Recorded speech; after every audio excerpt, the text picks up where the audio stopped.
1977, Mattel Toys started an electronics division and released the world's first microprocessor-based handheld games. The same year, Atari released the Atari 2600 video game system.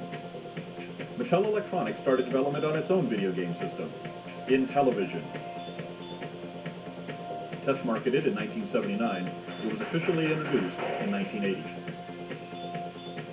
Initially, Mattel stressed that Intellivision was intelligent television, not a toy, but the cornerstone of a home computer system that would be as educational as it was entertaining. However, Mattel quickly discovered that driving the sales of Intellivision were its screen graphics, which were higher resolution than the Atari 2600. Mattel capitalized on this with a blitz of TV and print ads that featured side-by-side comparisons of the Atari and Intellivision systems.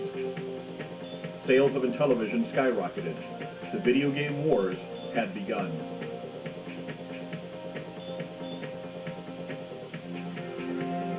During 1981, Mattel hired programmers as fast as possible to meet the demand for more games. This was a new industry, so enthusiasm and energy were more important than experience. Most of those hired were in their early 20s. For many, designing Intellivision games was their first job. A TV Guide profile of the Intellivision programmers dubbed them the Blue Sky Rangers. So many people were arriving, there was no place to put them. Throughout Mattel's headquarters in Hawthorne, California, pockets of Intellivision programmers were crammed wherever some extra office space could be found. Early in 1982, the staff was moved into a warehouse down the block from the main Mattel building. They continued to work on Intellivision games while the warehouse was being remodeled into an office building around them. With Intellivision racking up phenomenal sales, Mattel attacked the market aggressively. A voice module was announced that would add synthesized speech to new games. M-Network, translations of Intellivision games for play on the Atari 2600 was introduced. In 1982, the rate of hiring was increased. Soon there were well over 100 programmers, artists, managers, writers, and others on the second floor of the converted warehouse, all working on game software. The windowless warehouse was open 24 hours a day. The pressure of deadlines was constant. Working late or all night was normal. Because of the odd hours, all programmers, mostly young and single, tended to socialize with each other. Working at Mattel, one artist remarked at the time, was like living in a college dorm.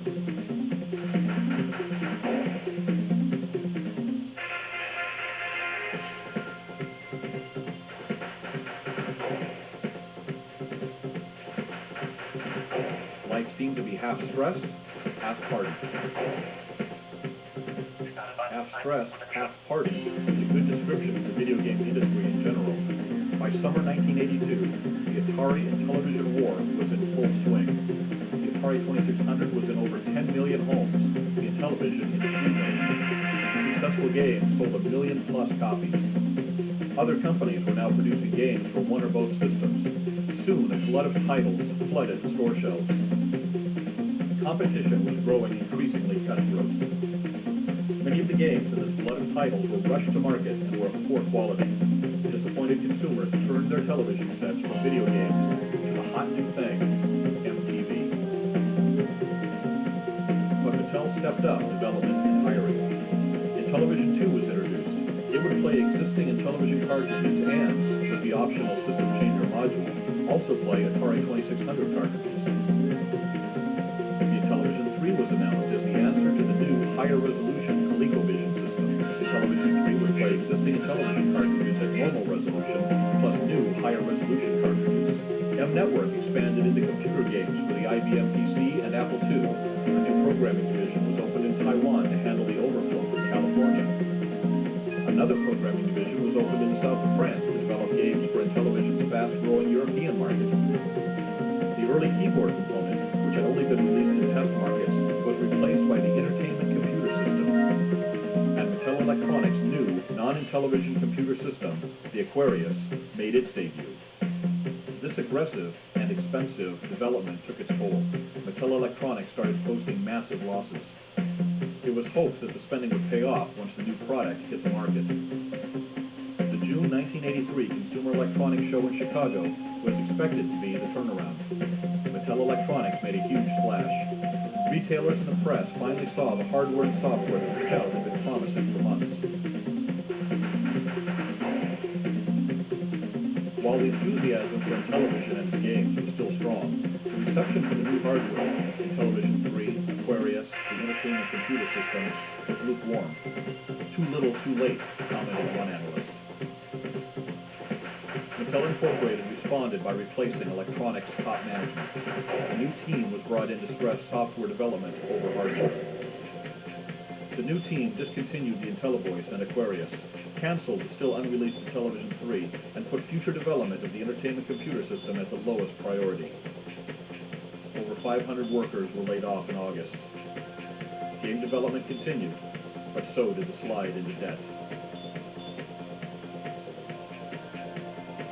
In October 1983, Mattel Electronics announced losses of over $280 million for the year. More layoffs quickly followed. Down to about 30 people, the software staff spent November and December polishing up their games and their resumes.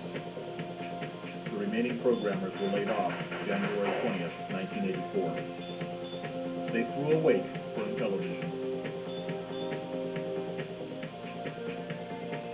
But Intellivision refused to die. The former marketing VP for Mattel Electronics bought the rights to the system and started INTV Corporation. INTV contracted with some of the original programmers to create new Intellivision games. Running a low-overhead operation, INTV was able to supply Intellivision owners with new games throughout the rest of the 1980s. But in 1990, with the rise of new video game systems led by Nintendo, interest in Intellivision games faded. INTV was forced to close up shop.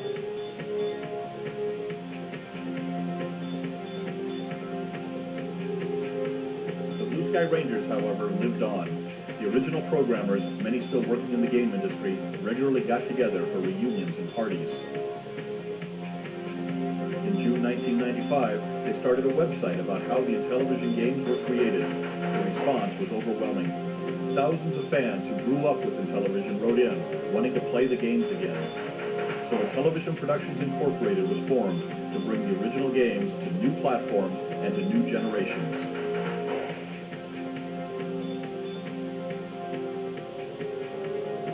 More than 2 decades after the original idea, Intellivision lives.